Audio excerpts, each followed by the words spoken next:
Saudara-saudari dan anak-anak yang terkasih dalam Kristus, dari Novisiat SVD Kuburuteng Manggarai Flores NTT, saya Pastor Freddy Jahadin SVD menyampaikan ucapan selamat jumpa lagi lewat siraman rohani. Hari ini Sabtu 23 Oktober 2021. Injil hari ini diambil dari Lukas bab 13 ayat 1-9. Kita diingatkan supaya memanfaatkan kesempatan dengan baik semasa kita hidup di dunia ini. Marilah kita berdoa memohon penerangan Roh Kudus. Dalam nama Bapa dan Putra dan Roh Kudus. Amin. Tuhan dan Allah kami, puji dan syukur kami haturkan kepadamu karena Engkau masih memberi kami kesempatan untuk hidup. Kami mohon berilah kami kesadaran agar selalu memanfaatkan waktu dengan sebaik-baiknya, sehingga kami tidak terlena. Sebaliknya, mengisi waktu dengan baik, melayani dan menjalankan tugas kami dengan baik dan penuh tanggung jawab. Tuhan, utuslah Roh Kudus-Mu, terangilah pikiran dan hati kami, agar sabda-Mu yang akan kami dengar dapat kami pahami dengan baik, dan isi pesan-Mu dapat kami hayati dan amalkan dalam hidup harian kami. Doa ini kami sampaikan dengan perantaran Kristus Tuhan kami. Amin. Tuhan sertamu dan sertamu juga. Inilah Injil Yesus Kristus menurut Lukas bab 13 ayat 1-9. Dimuliakanlah Tuhan. Pada waktu itu beberapa orang datang kepada Yesus dan membawa kabar tentang orang-orang Galilea yang dibunuh Pilatus, sehingga darah mereka tercampur dengan darah kurban yang mereka persembahkan.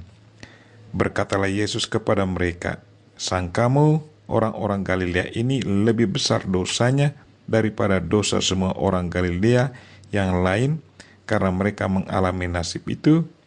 Tidak, kataku kepadamu. Tetapi jikalau kamu tidak bertobat, kamu semua akan binasa atas cara demikian. Atau sangkamu ke-18 orang yang mati ditimpa menara dekat Siloam lebih besar kesalahannya daripada kesalahan semua orang lain yang diam di Yerusalem? Tidak, kataku kepadamu. Tetapi jikalau kamu tidak bertobat, kamu semua akan binasa atas cara demikian."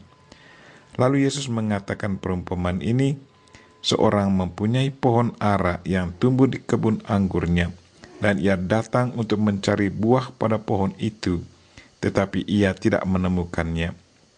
Lalu ia berkata kepada pengurus kebun anggur itu, "Sudah 3 tahun aku datang mencari buah pada pohon ara ini, dan aku tidak menemukannya.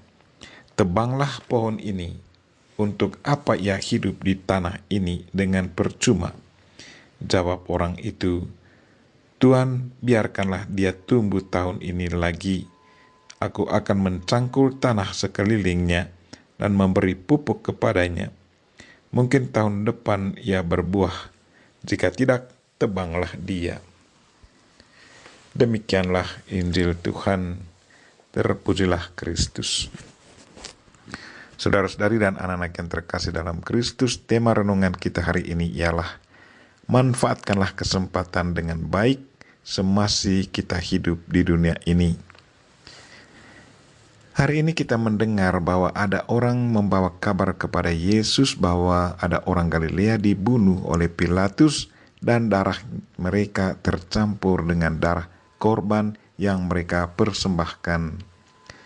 Menurut konsep orang Yahudi bahwa darah yang bersalah kalau tercampur dengan darah korban persembahan, maka darah persembahan itu menjadi najis.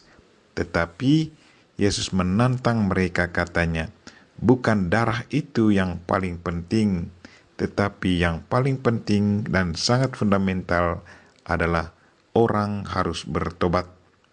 Setiap pribadi harus bertanggung jawab atas aktivitas dirinya. Dosa yang dibiarkan tumbuh dan tidak dibersihkan adalah ibarat kanker yang pelan-pelan menggerogoti jiwa dan mati. Kalau kita tidak mengakui dosa dan mohon ampun itu, berarti kita dengan sengaja membawa jiwa kita kepada kehancuran total untuk selamanya. Selanjutnya Yesus mengemukakan satu perumpamaan tentang pohon ara yang tidak berbuah. Pohon ara adalah pohon yang selalu memberi kehidupan bagi bangsa Palestina. Pohon ara biasanya menghasilkan buah sesudah umur 3 tahun. Orang selalu merindukan bahwa sesudah 3 tahun pemiliknya bisa memetik panen. Tetapi kalau seandainya sesudah 3 tahun tidak menghasilkan buah, maka Tuhan akan memotongnya supaya pohon yang di sekitarnya bisa bertumbuh segar dan menghasilkan buah banyak. Perumpamaan ini mau menceritakan kehidupan orang Yahudi. Orang Yahudi adalah umat pilihan Allah. Secara potensial mereka bisa menghasilkan buah yang baik, menjadi umat Allah yang setia dan bertanggung jawab. Tetapi kalau mereka tidak setia dan berlaku tidak sesuai dengan kehendak Allah, itu berarti mereka sama sekali tidak berguna bagi Allah, dan pada pengadilan terakhir jiwa mereka akan dibakar dalam api neraka. Saudara-saudari dan anak-anak yang terkasih dalam Kristus, yang menarik dalam cerita perumpamaan ini adalah bahwa penjaga kebun meminta agar pohon ara ini jangan ditebang secepatnya. Penjaga berjanji untuk memberi perhatian khusus kepadanya, menyiraminya, memberinya pupuk. Tuan kebun setuju. Lewat perumpamaan ini, kita bisa melihat kesabaran Tuhan akan pohon ara, bahwa Tuhan tetap memberi pohon ara kesempatan untuk hidup. Dan kesempatan itu harus diisi dengan satu kegiatan yang menghasilkan buah. Saudara-saudari dan anak-anak yang terkasih dalam Kristus, betapa sering kita seperti pohon ara yang tidak menghasilkan buah. Tetapi Tuhan tetap bersabar dan memberi kita kesempatan untuk memperbaiki diri agar bisa menghasilkan buah. Rekonsiliasi dengan Tuhan dan sesama adalah sangat penting buat pertumbuhan rohani kita. Batin yang bersih akan selalu mendatangkan rasa damai dan kenyamanan dalam berelasi dengan Tuhan dan sesama. Semasa kita hidup, manfaatkanlah kesempatan dengan baik. Jangan menunda kesempatan. Karena kita tidak tahu apakah kita masih hidup pada hari esok. Setan selalu bermain dengan pikiran dan hati kita. Dia selalu menggoda kita. Kadang dia datang di saat kita mau mengakui dosa. Katanya, besok saja pergi mengaku. Hari ini Anda masih ada kegiatan lain. Bagaimana kalau kita menantang setan dengan berkata, saya pergi mengaku dulu, kemudian saya akan kembali dan teruskan kegiatanku.